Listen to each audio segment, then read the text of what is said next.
हाय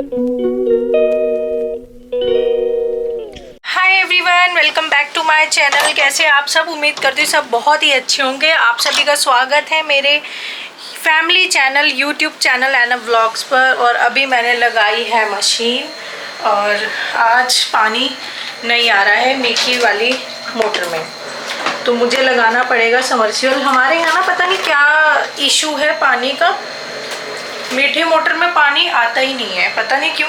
timing जी नहीं है उसकी, कभी दोपहर में आता है, कभी आधी रात को आता है 12 बजे 1 बजे। अब कौन बैठा रहे टैंकी भरने के लिए रात के 12-2 बजे तक? मतलब बंदा सोए ही नहीं, सिर्फ टैंकी के उसमें, मतलब पानी के उसमें, मतलब बैठा रहे टैंकी भरने के उसमें।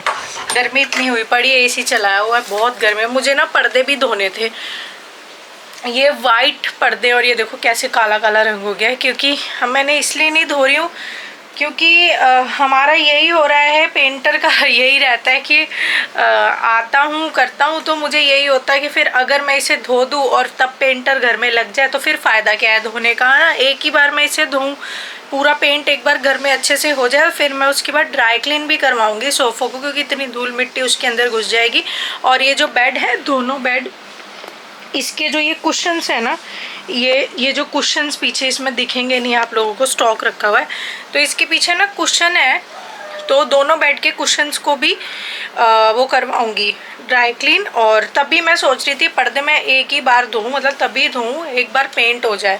आज भैया ने टाइम मांगा था कि मैं आज आता हूं, देखता हूं और फाइनल कर देता हूं कैसे क्या चार्जेस हैं और कैसे क्या होगा, फिर हम लोग जो है कल से काम स्टार्ट कर देंगे। तो इसलिए मैंने अभी कुछ नहीं छेड़ा, नहीं तो मेरे को यही था, अगर इस वाले भैया ने भी मना कर दिया तो फिर भाई फिर हम तो अब करवाएंगे ही नहीं पेंट, क्योंकि अब बच्चों के स्कूल खुलने वाले हैं, फिर तो कोई फ़ायदा ही नहीं है, फिर तो हम बाद में ही देखेंगे विंटर टाइम में। बट यार बहुत ज़रूरी था। पहली बार ऐसा हुआ है कि हम लोगों ने 8-10 पेंटर से बात करी और कोई आने को ही राज़ी नहीं, कोई काम करने को राज़ी नहीं है। हद हो गई यार सीरियसली। खाने में आज मैंने बनाई है आलू न्यूट्रेला की सब्ज़ी। टैंकी ख़त्म ही होने वाली है, पहले मैं लगा के आती हूँ समरसीबल और टैंकी भर लेते हैं। हाँ ठीक है, टैंकी भर लेते हैं। हस्बैंड तो गए हुए हैं ऑफिस, देखिए कैसे मरा मरा पानी आ रहा है। ये डायरेक्ट टूटी है मोटर की, मीठी वाली मोटर की डायरेक्ट टूटी है, तो मरा मरा पानी आ रहा है, इसका मतलब आ नहीं रहा है पानी, तो समरसीबल ही लगाना पड़ेगा। गर्मी हुई पड़ी वाला एसी मुझे बंद करना पड़ा क्योंकि ये कुछ अजीब सी आवाज़ करने लग गया था, घड़। और आजकल तो यार हम लोग सभी देख रहे हैं न्यूज़ चैनल में भी, सब जगह के एसी जो है फट रहे हैं आजकल, लोगों के कंप्रेसर एकदम फट रहे हैं, घरों में आग लग रही है। तो डर लगने लगा मुझे भी, अचानक मैं इतनी तेज़ अजीब सी आवाज़ होने लगी, मुझे अचानक डर लगने लगा। मैंने तुरंत बंद कर दिया एसी को। अभी फिर से करते हैं। और मैंने ना इनको बोला भी था, ये जो हमारा ये लगा हुआ है विंडो एसी, जब हमने ये नया लिया था 2 टन का एसी है ये, तो हमने जब ये लिया था, मैं इनको कैरियर का है, लो इससे पूछ लो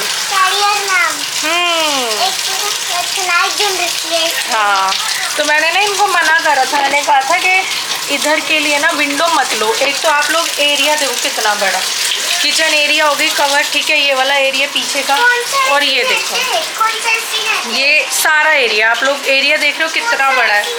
तो मैंने इन्हें मना करना, मैंने कहा तुम ये वाला एसी मत लो, विंडो जो हमारा पुराना लगा हुआ था यहाँ पर लोएड का, वो ख़राब हो गया था, उसके बदले हम ये कैरियर का लेकर आए थे, विंडो ही लाए। तो मैंने इन्हें बोला था तुम ये वाला मत लो, तुम जो है ना यहाँ पे स्प्लिट लो। अब ये देखो, अगर लॉयड का जो पुराना था वो ऐसे ही लगा रह जाता, उसे हम ढक देते पर्दे से, वो कवर हो जाता, उसे लगे रहने देते, छोड़ देते। स्प्लिट जो है ये वहाँ लग जाता, ऊपर जो स्टेबलाइज़र लगा हुआ है ना, इस एरिया में स्प्लिट आ जाता ऊपर।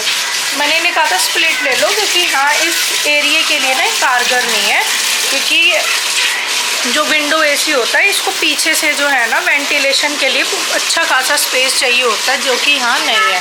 आप लोगों को पता ही है कि बाहर हमारे सारा लॉबी और वहाँ सारे जो है सेट बने हुए हैं रूम के, तो कहाँ से इसको प्रॉपर वेंटिलेशन मिल पाएगी, नहीं मिल पाएगी। घड़ अजीब सी आवाज़ आने लगी, इतना डर गई मैंने फटाफट भाग के बंद करा। बताओ किसका रिमोट है? किसका रिमोट है बताओ कमेंट करके। एसी। विंडो एसी का। और ये नाम किसका लिखा हुआ है? इसको एसी का और गाड़ी का, इन सब सब चीज़ों का बड़ा शौक है इसे, अपने बिल्कुल अपने पापा के ऊपर गया है ये। तो यहाँ पर अब अगेन बना रही हूँ मैं मैंगो शेक, और एक तरफ रख दी है थोड़ी सी चाय बनने के लिए, क्योंकि मुझे चाय चाहिए होती है और हस्बैंड को भी चाय चाहिए थी। भी वो आ गए थे बीच में, बस चाय पीने के लिए आए थे, देन उनको फिर से कॉल आ गया। तो यहाँ पे चाय और शेक ये दोनों बन रहा है, ठंडा ठंडा। इस इन मौसम में ना शेक बहुत अच्छा लगता है लिटरली पीने के लिए। और यहाँ पे फिर मैं कर रही हूँ टेबल को क्लीन। बच्चे जो हैं थोड़ी थोड़ी देर में इतना गंदा करते रहते हैं, कुछ ना कुछ गिराते रहते हैं, क्योंकि इनका फ्रूट्स वगैरह स्नैक्स चलता रहता है। खाना वाना मैं इनको यही इसी एरिया में ही खिलाती हूँ, यही टेबल पर रखकर। वैसे तो डाइनिंग टेबल होना चाहिए इन चीजों के लिए, अगर वो नहीं तो नीचे चटाई या चादर बिछाकर। तो मैं नीचे नहीं कुछ भी बिछाकर इनको खिलाती हूँ, क्योंकि ये है ना, क्योंकि घर इतना फैलाकर गंदा करके रखते हैं। एक दो बार मैंने बच्चों को बिठाया, चादर वादर और ये सब मतलब बिछाई, और नीचे बच्चों को बिठाया खाना लेकर, तो उसमें ना एक दो बार बाल आ गए। तो फिर मन एकदम उठ सा गया कि नहीं यार, मतलब ठीक है टेबल पे ही बच्चे लोग खा लेंगे, गंदा ही तो होगा ज्यादा से ज्यादा, उसको तो मैं क्लीन कर लूंगी, बट खाने में अगर ये सब चीज आ जाए तो फिर खाने का मन नहीं होता।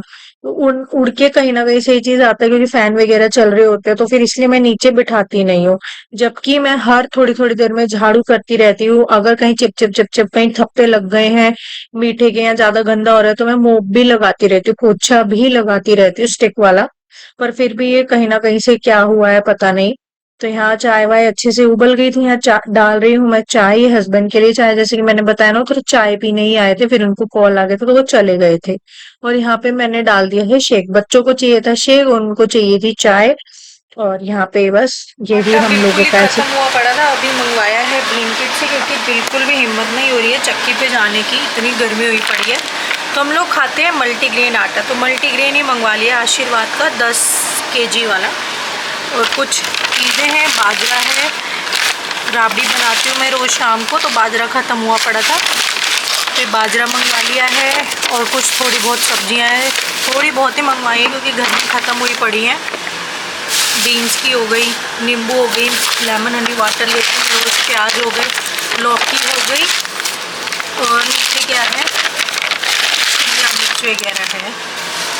तो ये सब ख़त्म हुआ पड़ा था, बिल्कुल भी सब्जी नहीं थी घर में, बिल्कुल भी। तो मैंने यहीं से मंगवा ली। अभी बिल्कुल भी हिम्मत नहीं हो रही है कि बाहर में हम लोग जाएं, क्योंकि इतनी गर्मी है गंदी वाली। और आज मुझे बहुत सारा जो है ना सूट्स का काम है, मुझे शूट करके रखना है सूट्स की बहुत सारी वीडियोस, तो इसलिए मैं अभी खाना बना रही हूँ। अभी बज रहे हैं 3:45 दोपहर के, ये देखिए 3:45 हो रहे हैं। तो इसलिए मैं अभी ही खाना बना के रख रही हूँ। खाने में मैं बना रही हूँ रात का डिनर। खाने में बन रहे हैं चावल, मलका की दाल, मलका मसूर नहीं है इसमें, मैंने उसको मूंग येलो वाली दाल नहीं डाली, सिर्फ मलका मसूर की दाल है ये, ठीक है। और साथ में बनेगी कड़ी। कड़ी की भी तैयारी ऑलमोस्ट हो ही गई है, बस लहसुन और प्याज काटने हैं। कड़ी का ये जो होता है घोल, ये रेडी कर लिया है मैंने, मिक्सी में मैंने इसको घोल लिया था, बस ये रेडी हो गया है। चावल तो बस बनने ही वाले हैं, और फटाफट बनाती हूँ दाल, और साथ में बनेगी कड़ी। रात के डिनर की प्रिपरेशन अभी से ही करके रख रही हूँ, क्योंकि मुझे आज बहुत सारा काम है, मेरा इतना काम पेंडिंग चल रहा है, बस पूछिए मत। क्योंकि पूरा दिन मैं बच्चों में लगी रहती हूँ ना, पूरा दिन, 1 मिनट में मैं बैठी नहीं हूँ। जब से सुबह से उठी हूँ मैं, 1 मिनट भी, पहले उठते ही पहले अपना ब्रेकफास्ट, फिर लंच वंच मैंने बच्चों को थोड़ा बहुत अभी खिला ही दिया है। लंच वंच थोड़ा सा आटा पड़ा हुआ था पहले वाला ही, तो उसमें से 4-5 रोटियां बन गई थी, बच्चों ने तो खा ली अपनी रोटी। और सुबह आलू न्यूट्रेला की सब्ज़ी बनी थी, हस्बैंड ने भी कुछ नहीं खाया और मैंने भी कुछ नहीं खाया, क्योंकि हम लोगों ने खा लिए, दोनों ने बहुत सारे फ्रूट्स, मैंगो शेक पी लिए, इतना पेट भरा पड़ा है। मैं दिखाती हूँ, ये देखिए आलू न्यूट्रेला की सब्ज़ी बनी थी सुबह। मेरे बच्चों ने तो खा लिए रोटी अपनी, बच्चों का तो हो गया है पेट पूजा। हाँ नीचे से सीढ़ियाँ निकाल रहे थे ना, वो गिरगिट निकला था। है, हाँ, पापा ने ऐसे करा था ना, गिरगिट आया तो हम ऊपर उस पे भाग गए थे सीढ़ियों पे।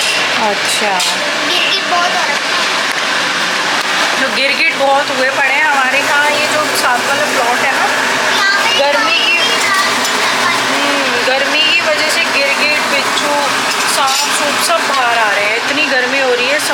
सारे जीव बाहर आ रहे हैं। ये वाला जो प्लाट है ना, यहाँ पे काली नागिन है। पता है, नागिन है। नाग और नागिन का जोड़ा है यहाँ, काली बिल्कुल काले हैं वो। हमारे घर से भी निकला था पिछले साल या पिछले साल निकला था घर में। पिछले से साल। और बहुत जहरीला सांप था, इतना लंबा था जितनी हमारा ये पूरा हाथ होता है इतना था, बिल्कुल पतला सा, पर जहरीला बहुत था। तो यहाँ पर अब मैं बना रही हूँ कड़ी चावल, और साथ में मैंने यहाँ पर दाल भी बना दी है।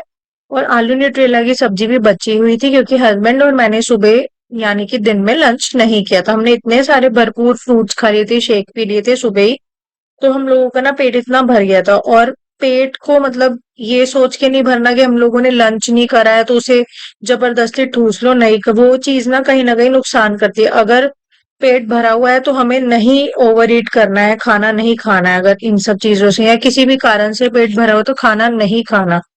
तो वो भी चीज मतलब आलू न्यूट्रेला भी बची हुई थी, सिर्फ बच्चों ने ही खाया था, उनको तो मैं खिला देती हूँ। और फिर यहाँ पे मैं रात के डिनर की तैयारी कर रही थी।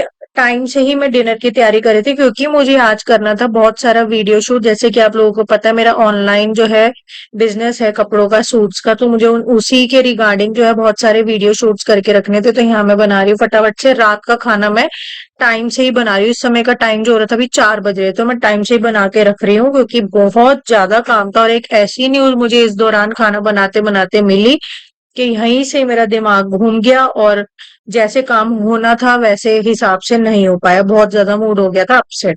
सिर्फ कढ़ी ही नहीं, यहाँ मैंने बनाई थी दाल मलका मसूर की, क्योंकि हस्बैंड को कढ़ी बिल्कुल भी पसंद नहीं है, वो खा के ही राजी नहीं है। मतलब कढ़ी अगर उन्होंने सुन ली ना तो उनका मूड पहले ही अपसेट हो जाता है। तो इसलिए उनका मूड ना अपसेट हो और मुझे सुनना ना पड़े खाने के रिगार्डिंग, वैसे मैं कॉम्प्रोमाइज नहीं करती हूँ, जिसको जो खाना होता है वो बना देती हूँ।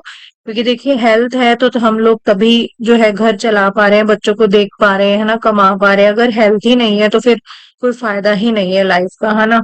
हेल्थ है तो वेल्थ है। तो बस वही है, उनको कढ़ी पसंद नहीं है तो मैंने कुकर में उनके लिए फटाफट से चढ़ाई, झटपट से मलका मसूर की दाल। आजकल उनको हमारे घर में रोज ही ना, आजकल पता नहीं क्यों हो रहा है, मलका मसूर की दाल बहुत ज्यादा बन रही है इवनिंग के टाइम पे, कभी मॉर्निंग में बन जाती है, मतलब बहुत ज्यादा रेगुलर ही हो गया अब तो ये। तो दाल एक टाइम होनी ही चाहिए, और मोस्टली अब रेगुलर बेस पे यही बन रही है। तो यहाँ पे कढ़ी चावल बन गए हैं डिनर में, और दाल भी बना ली है। साथ के साथ आटा भी मैंने लगा के रख लिया था। चावल किसी का ना हो खाने का, उनके बच्चों के मूड का कुछ नहीं पता होता, कब रोटी मांग ले कब चावल मांग ले कुछ नहीं पता होता, तो आटा भी लगा के रख लिया, जिसको जो खाना होगा तो मैं उनके अकॉर्डिंग उन्हें दे दूंगी।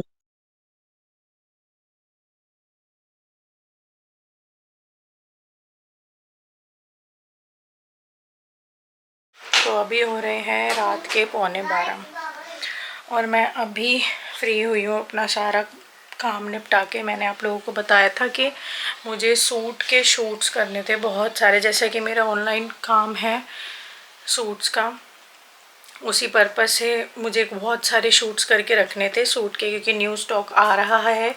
और अभी मैं इसलिए उनको घर में नहीं ला रही हूँ, क्योंकि जो है घर में अभी हो सकता है कि पेंट का काम शुरू हो जाए, तो बस वही बात है, उसके बाद आएगा। बट उसकी वीडियोस फोटोज़ मेरे पास पहले ही आ जाती हैं, उस पर काम करना था। और काफ़ी सारा न्यू स्टॉक अभी कुछ दिन पहले ही आया था, वो ऐसे ही रखा हुआ था, मैंने उसको ना कोई फ़ोटो बनाई ना वीडियो, तो सारा काम निपटा के मैं अब हटी हूँ।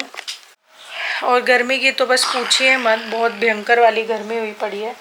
इनको खाना वाना, ये ना अब घर में फ्रूट्स आए हुए हैं तो ये दोनों फ्रूट्स ही खाए जा रहे हैं। खाना दिन में ही खाया था न्यूट्रेला रोटी, उसके बाद कढ़ी चावल बने वो खाया इन्होंने। अब मैं इनको डिनर में अभी तक कुछ नहीं खाया इन्होंने, मैंने रोटी वोटी सब बना के रख दिया है। तो अब इनको खाना वाना खिलाते हैं। देन ये स्टेबिलिटी क्यों नहीं हो रही है इसमें, तो मुझे यहाँ आना पड़ा। बच्चे रात को भी हल्ला कर रहे हैं। मैं इस समय इतनी थक चुकी हूँ, बहुत ज़्यादा थक चुकी हूँ। इतनी गंदी गर्मी हुई पड़ी है कि यार पूरा पूरा दिन हम 24 घंटे के 24 घंटे एसी नहीं चला के रख सकते, क्योंकि आप लोग मतलब देख ही सकते हो कैसे कैसे चीज़ें आ रही है न्यूज़ में। एसी के कंप्रेसर फट रहे हैं क्योंकि एसी पे लोड आता है थोड़ा। यार देखिए मशीन को भी थोड़ी देर रेस्ट चाहिए होता है ना, तो एसी बंद करती ऐसा दम घुटने लगता है ना, बस पूछी मतलब। पिछले साल भी गर्मी थी, बट मुझे लगता है कि फ्रिज सो गया। सो क्या फ्रिज, हाँ, पिछले साल भी इतनी गर्मी थी, बट मुझे लगता है कि इस मुकाबले नहीं थी जैसी अभी हो रही है। तो यही था यार, आज का दिन तो पूरा ऐसे ही निकल गया। फिर कुछ बात ऐसी हो गई एक्चुअली, मेरी मम्मी का बच्चों की नानी का कॉल आ गया था दिन में ही। उन्होंने कुछ ऐसी बात बता दी कि अचानक से ही सब कुछ बदल गया। मतलब बहुत मूड सा अपसेट हो गया था मेरा, काम भी बड़ा मर मर के कर रहा है, उस वजह से ही ना सारा दिमाग भी वहीं है और सिर में भी बहुत दर्द हो रहा है। तब से ही दोपहर से ही बड़ी मुश्किल से मेरे से सूट्स का काम कंप्लीट हुआ। जैसे कि उन्होंने बताया कि जैसे मतलब जो मेरे दादाजी हैं, ऐसे मत करो आलिया, ऐसे मत करो, उसमें से बेडशीट निकालो यार, बेड पे लगानी है। तो जहाँ पे मैं पैदा हुई, अपने दादा के घर ही पैदा हुई थी। जब हम लोग थोड़े से बड़े हो गए थे तो मेरे दादाजी ने बंटवारा कर दिया था मेरे पापा और चाचा के बीच में। तो हम लोग यहाँ शिफ्ट हो गए थे दूसरी साइड, और दादाजी वाले घर में उनके साथ चाचा जी ही थे। तो हम लोग पैदा ही दादा के घर हुए थे। तो जितना मेरा बचपना है, बचपना मेरा सारा दादा के घर ही निकला है। तो जहाँ बचपना निकलता है वहाँ की यादें तो बस उम्र भर रहती हैं। ये तो हर कोई रिलेट कर पाएगा मेरी इस बात से कि इंसान अपना बस बचपना नहीं कभी भूल सकता, है ना। तो जब मैं वहाँ पैदा हुई थी तो सामने ही आस पड़ोस में से सब होते ही हैं, वो ना पूरी कॉलोनी थी। तो वहाँ पे हम सबको चाचा जी ताऊ जी ऐसे ही बोलते थे, जैसे गांव में बोलते हैं ना हर किसी को दादा चाचा ताऊ, तो ऐसे ही वो पूरी कॉलोनी थी। तो उधर हम सबको किसी को चाचा जी, जो मेरे पापा से छोटे होते थे उनको चाचा जी, कोई बड़ा होता था ताऊ जी। तो उधर सामने ही मेरी एक फ्रेंड होती थी, उनके पापा मेरे पापा से बड़े हैं, मेरी चाइल्डहुड फ्रेंड थी। तो उसी के आगे मैं पैदा हुई थी, वो मेरे से 2-3 साल बड़ी थी, ठीक है। तो उसी के आगे ही मतलब मैं उसके बाद आई थी। वो 3 साल की थी जब मेरा बर्थ हुआ था। तो हम लोगों का चाइल्डहुड, मेरी 2 फ्रेंड्स, एक एक इधर सामने थी, बिल्कुल सामने, और एक इस साइड थी, लेफ्ट साइड। वैसे तो थी तो बहुत सारी, बट उन दोनों की मैं इसलिए बता रही हूँ। तो जो बिल्कुल सामने होती थी मेरी चाइल्डहुड फ्रेंड, उसका मम्मी ने बताया 3-4 महीने से उसकी हालत इतनी क्रिटिकल है।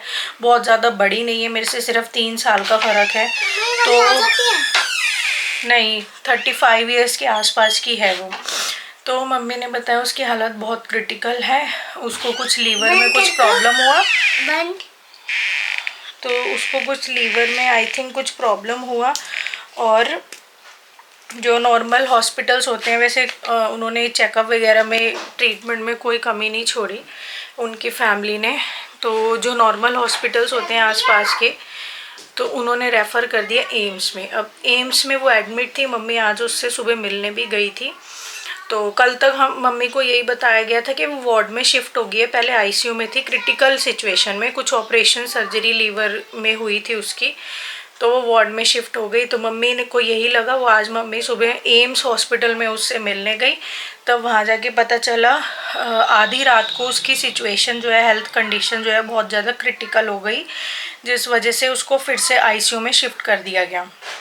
और उसकी हेल्थ कंडीशन ऐसे ही है, डगमगा रही है, सुधार नहीं है। मतलब कभी भी कुछ भी हो सकता है उसके साथ मिस हैपनिंग। एक तो ये बात मुझे पता चली तो मेरा कालजा ये लगा लो फट के हाथ में आ गया कि मतलब इतनी छोटी उम्र में, 35 साल की उम्र में, क्या मतलब इंसान की क्या ज़िंदगी है ना। मतलब लाइफ इज़ वेरी अनप्रेडिक्टेबल, कभी भी कुछ भी हो सकता है। आज के टाइम में ना एज मैटर ही नहीं करता। पता है पहले के टाइम में होता था 80 साल 90 साल 100 साल लोग जीते थे, तब जाके उनको ऊपर से बुलावा आता था। बट आज के टाइम में है ही नहीं ऐसा। आजकल तो यंग बच्चों को अटैक्स आ रहे हैं स्कूल में। तो 35 साल की उम्र में लीवर सर्जरी हो जाना, और हेल्थ कंडीशन ऐसे ही है। बहुत मेरा मन दिल जो है ना एकदम कालजा फट के हाथ में आ गए सुनते। फिर दूसरी बात ये सुनी, जो मेरी और फ्रेंड, हम 3-4 जने ही होते थे, बिल्कुल बहनों की तरह हम लोग रहते थे। तो इस साइड जो मेरी फ्रेंड होती थी, वो उसकी भी वो इटली, उसकी शादी हो गई थी, वो इटली चली गई थी। तो अभी कुछ समय पहले वो अपने मायके यानी कि यहाँ आई हुई थी। उसकी भी थोड़ी हेल्थ कंडीशन सी खराब हुई होगी, तो ट्रीटमेंट वगैरह चल ही रहा था। पता नहीं उसका, मुझे नहीं पता कि क्या हुआ था, बट ये पता है कि उसकी भी थोड़ी हेल्थ खराब हुई, ट्रीटमेंट उसका चल ही रहा था। और कल रात को उसकी भी डेथ हो गई, एज 34-35 साल। तो मतलब देख रहे हो, मतलब ये चीज़ सुनी मैंने, मेरा तो बहुत अजीब सा मन हो गया। मेरा इतना सिर में दर्द होने लगा सोच सोच के कि ज़िंदगी है क्या यार, ज़िंदगी कुछ नहीं है। लोग यहाँ पर बस मोह माया के पीछे भागते रहते हैं। लोगों को हाहाकार मची हुई है हर जगह कि मुझे धन मिल जाए, मुझे ज़मीन मिल जाए, मुझे ये प्रॉपर्टी मिल जाए, मुझे फलाना मिल जाए। शोहरत के पीछे भागते रहते हैं, मोह माया, मतलब अपना ही भरने का सोचते रहते हैं, और अंतिम में है क्या, कुछ भी नहीं। एक दिन चले जाना है, बिल्कुल खाली हाथ चले जाना है। और आजकल तो ऐसा हो रहा है कि कब ऊपर से बुलावा आ रहा है कुछ नहीं पता यार ज़िंदगी का। इसलिए यार जितनी ज़िंदगी मिली है ना, अच्छे कर्म करो, अपनों के साथ मेल मिलाव रखो। जैसा हमारे घर में हुआ यहाँ पर हम लोगों के साथ की यूनिटी नहीं है। जैसे कि हम देवरानी जेठानी सिर्फ दो ही है, मेरी एक जेठानी है और उसके अलावा ना कोई नंदा ना कुछ, क्योंकि मेरे हस्बैंड और ही सिर्फ 2 भाई है, जेठ बड़ा है। तो दोनों भाइयों में यूनिटी है, ना हमारी देवरानी जेठानी में यूनिटी है, सिर्फ 2 ही लोगों में। और जबकि भगवान का दिया इतना कुछ है, लड़ाई झगड़े का तो कोई निशान, नामो निशान ही नहीं होना था इस घर में, बट फिर भी हुआ, कोई बात नहीं। प्रायोरिटी जहाँ पैसों को दे दी जाती है, धन दौलत को, ज़मीन जायदाद को दे दी जाती है, वहाँ ऐसे ही घर बर्बाद हो जाते हैं। बट मैं अपनी लाइफ का एक्सपीरियंस सारा देख के आप लोगों से यही बात कहना चाहूँगी कि यार धन दौलत के पीछे बिल्कुल मत भागो, अपनों के साथ बस यार, अपनों के साथ मेल मिलाप से रहो। किसकी कितनी ज़िंदगी है ना, कुछ नहीं पता। लिटरली मैं आज मेरा पूरा दिन ऐसे ही निकल गया सोच सोच के कि क्या ज़िंदगी है। मतलब मेरे साथ की लड़कियां भी क्या बताऊँ यार। बस मैं तो यही कहूँगी यार, अपनों के साथ मेल मिलाप के साथ रहो, धन दौलत के पीछे मत भागो। अगर भगवान की कृपा से माता पिता के पास इतना कुछ है तो उसको इक्वली आपस में बांटो, ताकि किसी में भी लड़ाई झगड़ा ना हो। कहने का मतलब ये है कि जैसे कि अगर 50 रुपये है तो 25 एक रख ले, 25 एक रख ले, इक्वल पार्टीशन कर लो। बट लड़ाई झगड़े इन चीज़ों के पीछे बिल्कुल मत करो। आपस में यूनिटी बना के रखो, प्रेम प्यार, मतलब अपने जो देखो ऊपर क्या जाता है, ऊपर कुछ नहीं जाता, इंसान का कर्म जाता है, अपनों का प्यार जाता है। ऐसा कर्म करके जाओ, अपनों के साथ इतना प्रेम मिलाव करो, अपने परिवार को बचा के रखो लड़ाई झगड़ों से, कि अगर कल को भगवान को प्यारे भी हो गए तो पीछे से कोई गालियां ना दे, सब रोएं कि एक अच्छा इंसान हमारे घर से चला गया। मतलब इस तरीके की इज्जत कमा के इंसान को जाना चाहिए। मतलब लाइफ यार कुछ भी नहीं है, लिटरली कुछ भी। अचानक क्या क्या हो रहा है लोगों को, सही में यार बहुत मेरे को वो हो रहा है। तो मैंने अभी शाम को भी मम्मी को कॉल किया, मम्मी कुछ बात हुई आपकी वहाँ पर, कुछ पता लगा? तो अभी यही है कि वो आईसीयू में ही है, और एक की तो कल रात को जो है डेथ हो गई है। तो बहुत वो था यार। बस मैं तो अभी फ़िलहाल मैं व्लॉग को एंड करने आई थी, तो मैं इस व्लॉग को यहीं एंड करती हूँ। आप लोगों से मिलते हैं नेक्स्ट वीडियो में, नेक्स्ट व्लॉग में। तब तक के लिए बाय बाय, टेक केयर और कीप सपोर्टिंग मी।